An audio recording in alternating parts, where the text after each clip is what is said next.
We're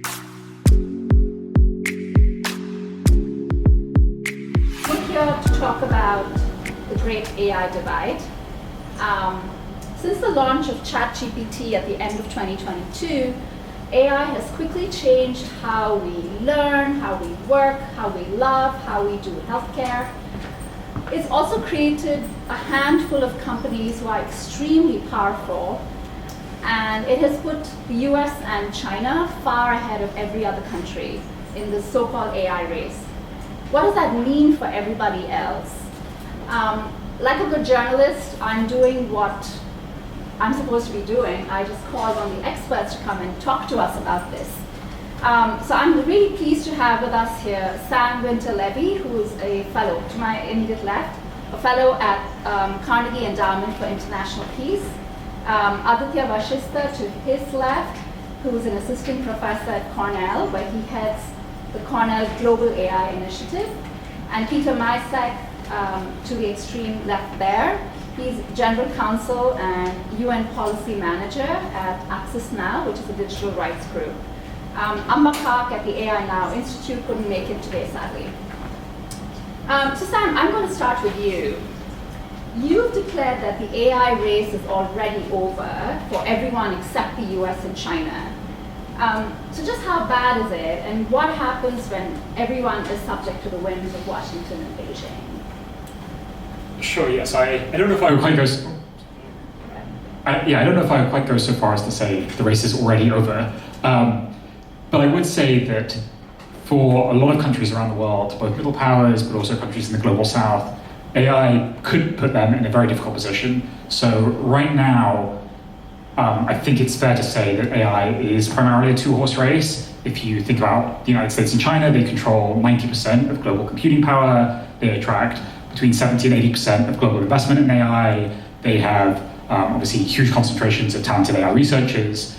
And I think that could create a world in which lots of other countries are dependent on the United States and China for their access to frontier AI systems. And both the US and China have shown a willingness to use that access to technology for leverage. And so that puts middle powers, the global south, in an uncomfortable position.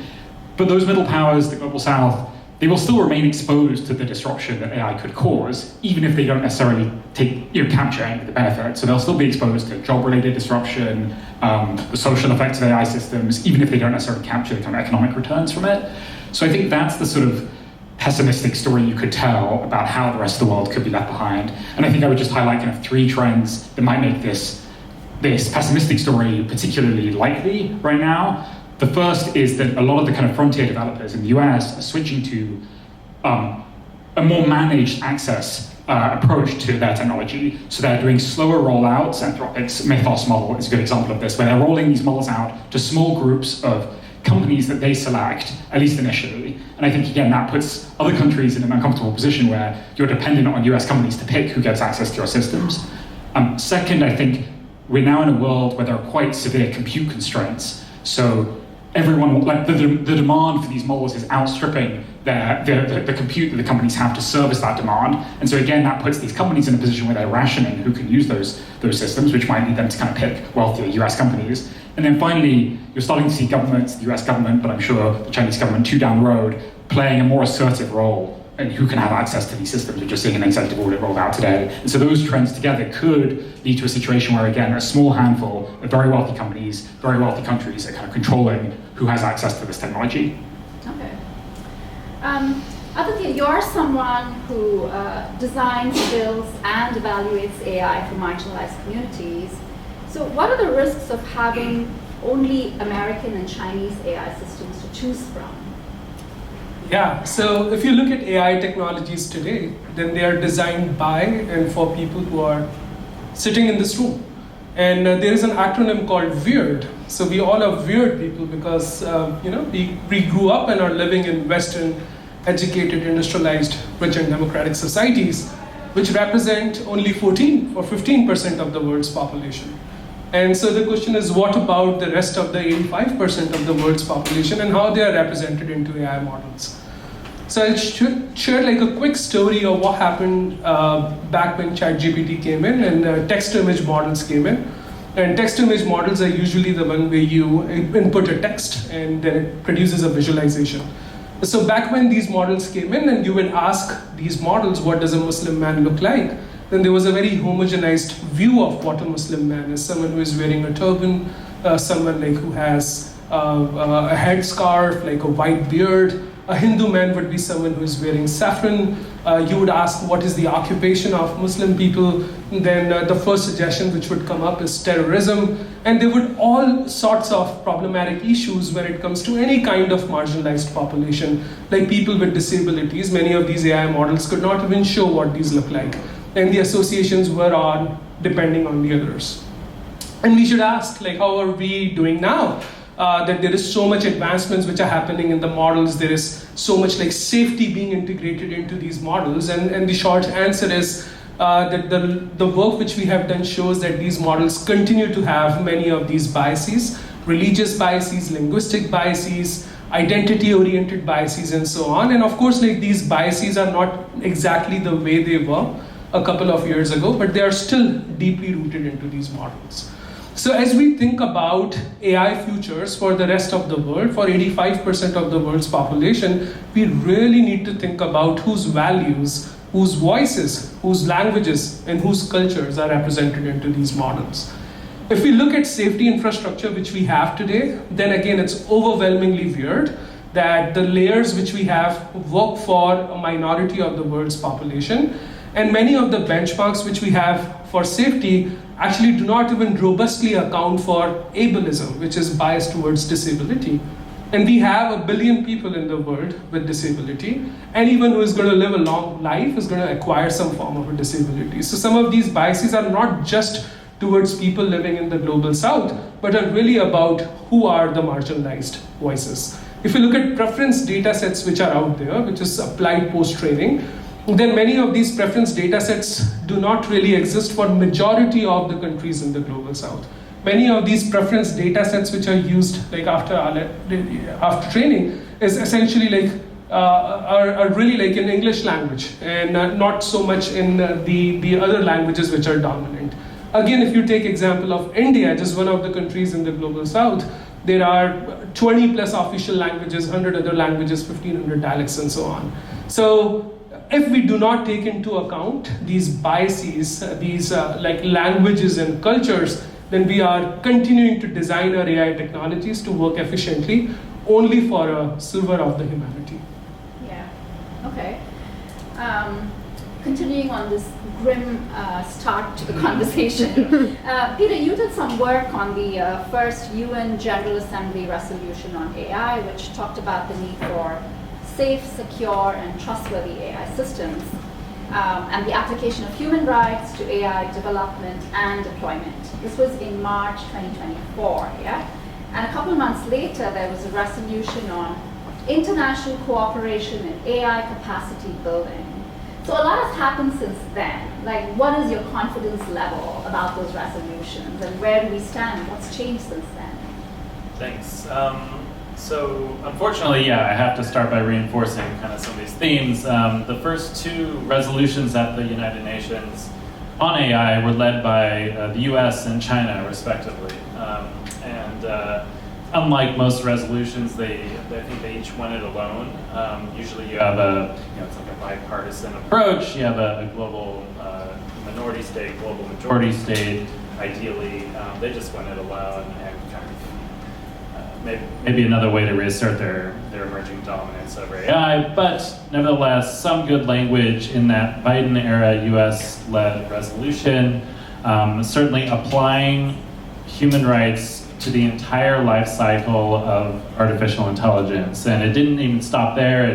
It talked through development, model building, and through to feedback and implementation, and ensuring that the entire bevy of human rights, the last 60, 70 years of progress is affirmed and does apply to this emerging AI space. So that's a really positive assertion, along with the assertion that certain applications of AI are impossible to reconcile with the human rights framework. And that leaves a lot of questions as to what are those applications, and of course they didn't go into detail there.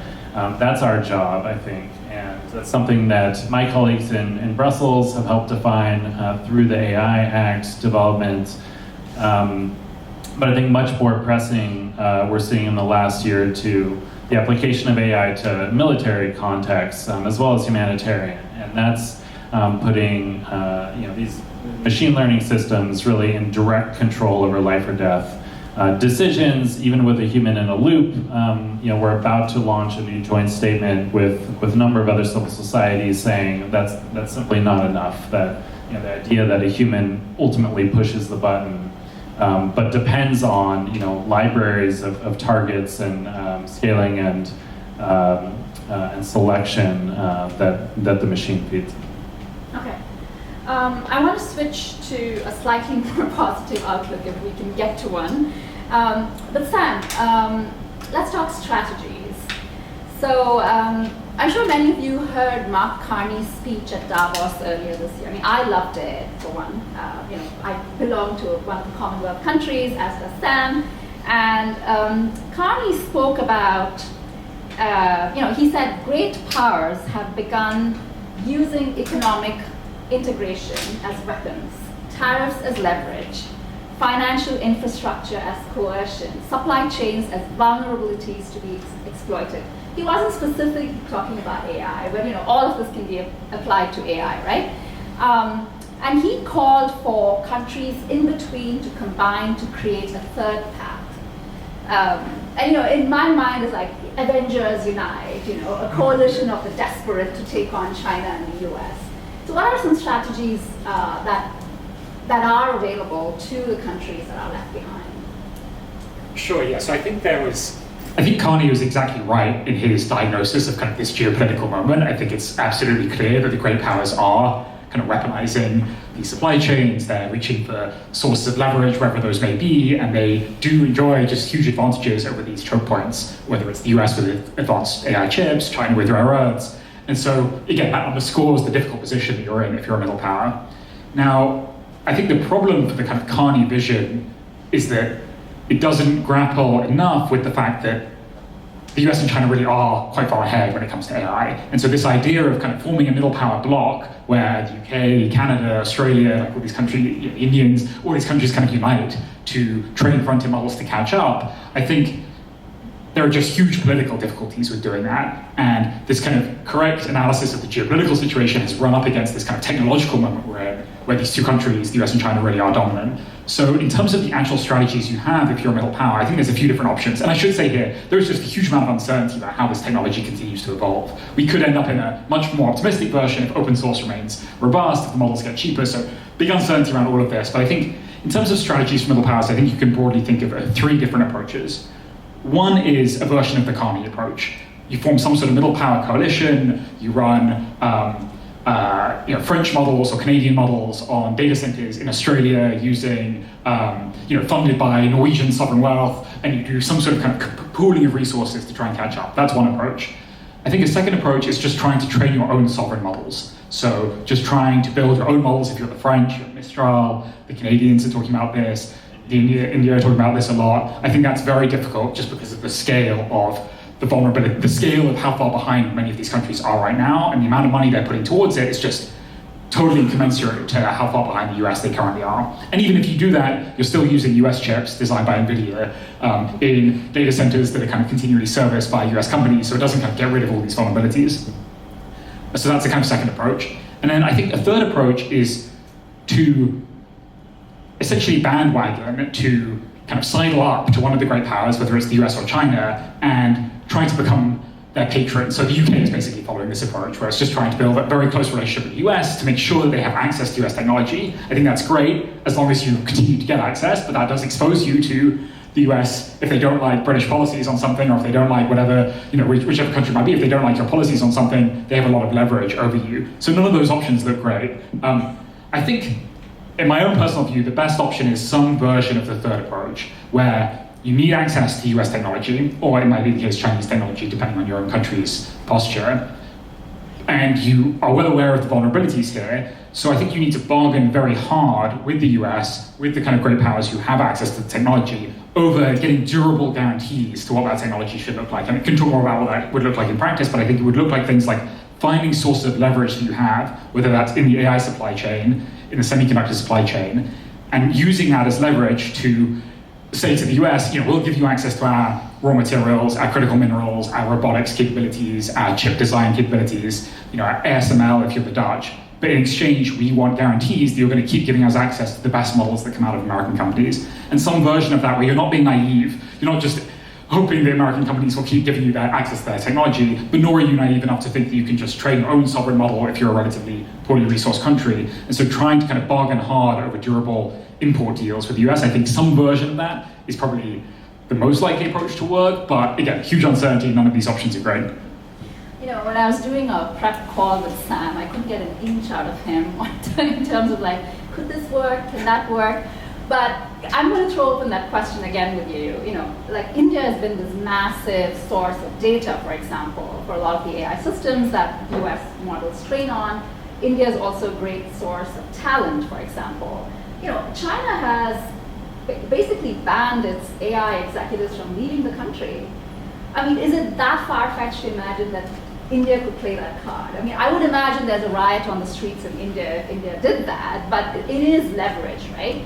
Or India could say, well, you're not going to access any of our data. And it is it's the world's most populous country. It has the most diverse set of data.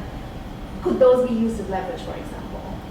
Yes, I think a lot of different countries are going to have sources of leverage here that they can draw upon. If you think about the inputs you need to be competitive in AI, if you're the US, if you're any country, you need access to talented researchers, you need access to energy, you need access to chips, you need access to data. And so if you're the US, you want those inputs from wherever you might be able to get them. And so countries that have those things and can offer them to the US, not just as a gift, but in exchange for things in return, I think have a relatively strong hand to play. So, if you think about chips, well, the Dutch, Taiwan, Netherlands, Taiwan, Japan, South Korea, they play key roles in the chip supply chain. That gives them quite a lot of leverage.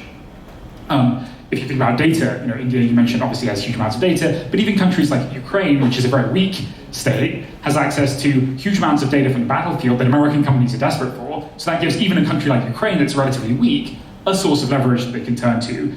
Talent, I think, becomes harder to really use as leverage for exactly the reasons that you mentioned. That generally runs up against pretty liberal policies. Energy, that's another thing that a lot of countries can use that are energy rich. The Gulf states have made a big play of using access to energy as leverage to get access to the AI stack. So lots of countries around the world will have different sources of leverage, but I think the key thing they need to do is kind of figure out what they have that the US or China, depending on who you're bargaining with, what they have that the US really needs, and then using that as leverage, these kind of bottlenecks, whether it's upstream in the supply chain or downstream in actual deployments, using that as leverage to bargain hard with the US over access to frontier models. I think that's generally a better approach than trying to train your own frontier model yourself.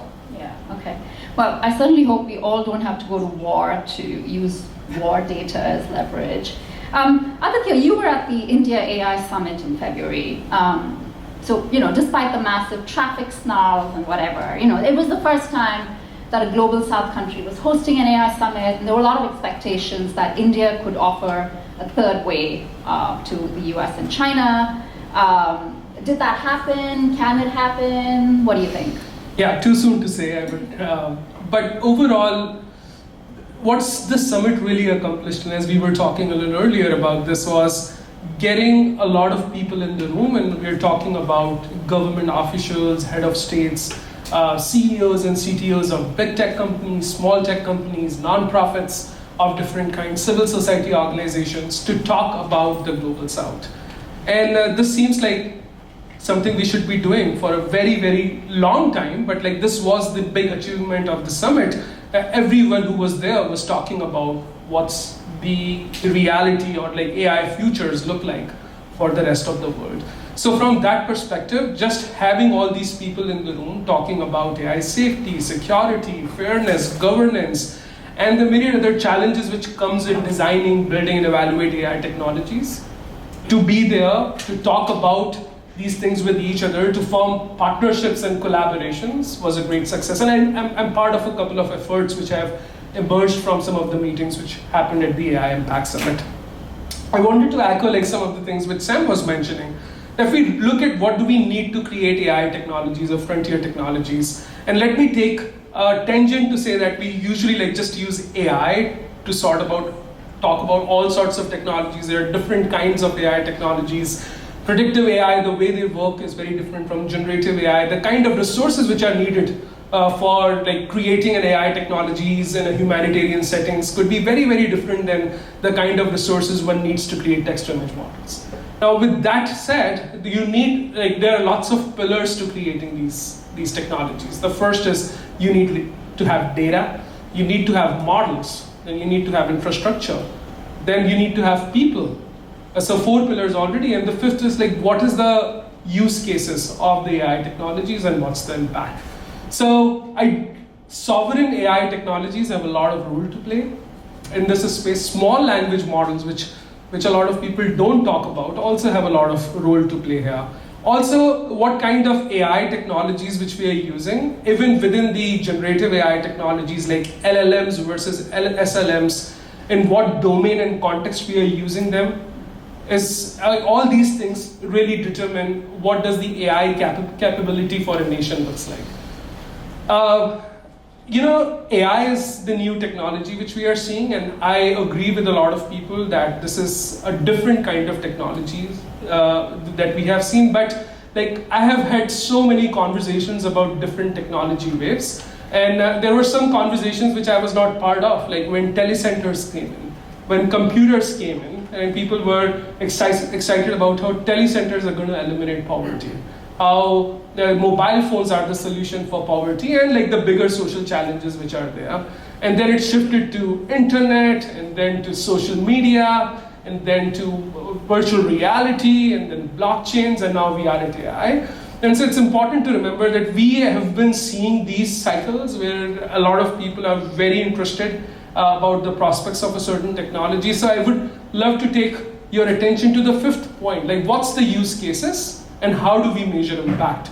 And that is something a lot of people are not paying attention to. Like there is a lot of movement around how do we create a bigger, better model, but not necessarily on what are the killer use cases and what kind of AI technologies are needed where. Okay. Peter, I wanted to pick up on Sam's point about a strategy being you sort of cozy up to the US or to China. And we've seen an example of a country that cozied up to China and then had a whole conference shut down, right? I'm talking about RightsCon. For people who are not aware, Access Now organizes this massive digital rights conference, and that was supposed to have taken place in Zambia this year. And tell us what happened there and why it happened as a sort of an example of what happens, what can happen when you get too close to one of these great powers. Sure. Yeah. It is a lot to get into. But I can say we have direct experience with kind of being used as a ping pong ball between great powers and experiencing kind of the pressure that one of them can bring on one of these smaller states, maybe a Mark Carney type third way state. So we were supposed to be in Zambia last month for this conference with around 2,600 folks in person on the ground, thousands more online. It's the world's biggest conference on the future of the internet, going deep into human rights, but also beyond into labor and environmental. So it's a civil society-led convening. Hopefully a lot of you have taken part or will, and we were very excited to take it to Sub-Saharan Africa for the first time. And unfortunately, about 6 days before the conference was supposed to start, where most of our production team was on the ground, we were told by diplomats of Zambia that the Chinese government, the PRC, had gotten wind of the event, that there would be Taiwanese participants, and that time was needed to postpone the conference for security clearances and other kind of diplomatic overtures. So you simply cannot postpone an international conference 5 days before the event. And unfortunately, we didn't get much more clarity from the Zambian government, but a kind of shifting of goalposts over the next couple days of reasons why the event could not take place. There was no negotiation, but ultimately we learned from them they needed full moderation of online and offline panels, looking out for mention of LGBTQ issues, denial of access for Taiwanese participants, and adherence to the One China policy. So yeah, we do think we did come out publicly and name the People's Republic of China government for pressuring the Zambian authorities. Of course, Zambian authorities, giving into this pressure, but not the only example that we've seen in our space of, call it transnational repression or foreign malign interference, as you like. It's an example of a great state exerting pressure. The U.S., I should say, is also exerting pressure on civil society right now in the digital rights space, canceling visas, sanctioning individuals, researchers, advocates, and activists, and there's a reason we haven't held RightsCon in the United States in 10 years. So, they're not alone, but this was definitely a brush with, civil society trying to break open a space for discussion on these emerging issues that we have established are key to, economic security, but also human rights, futures, and being shut down in the process. Yeah, they haven't heard. With great power comes great responsibility, sadly.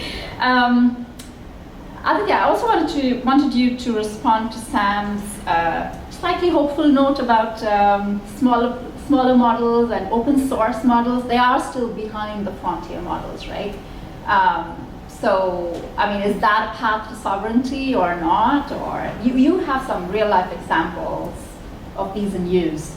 Yeah, so if we take it, first, only a few countries currently have the capability to build sovereign models.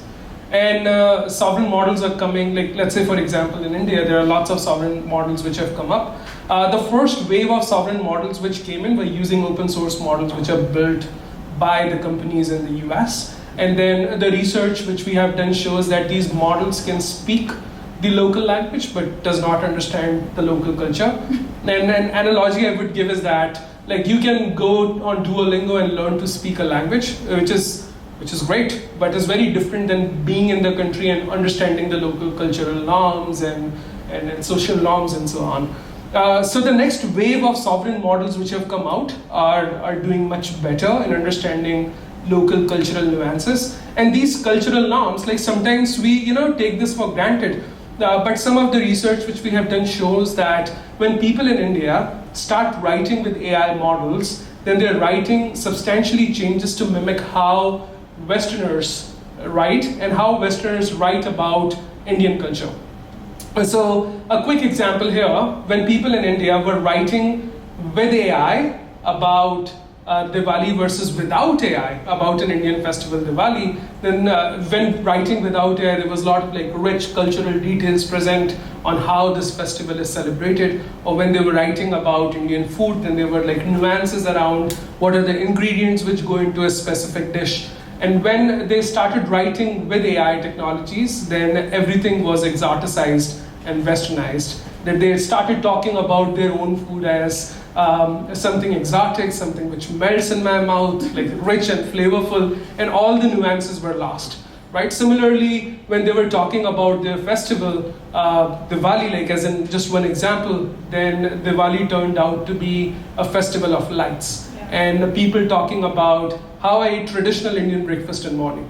Right? This is not exactly how you would talk about your own culture.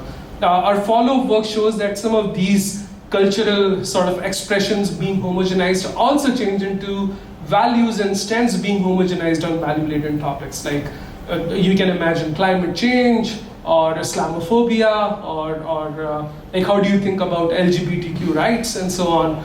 So if you're not working with AI models which understand the local culture, then it's problematic because you're homogenizing expressions, you're changing the way how people think about certain topics and so on. Yeah.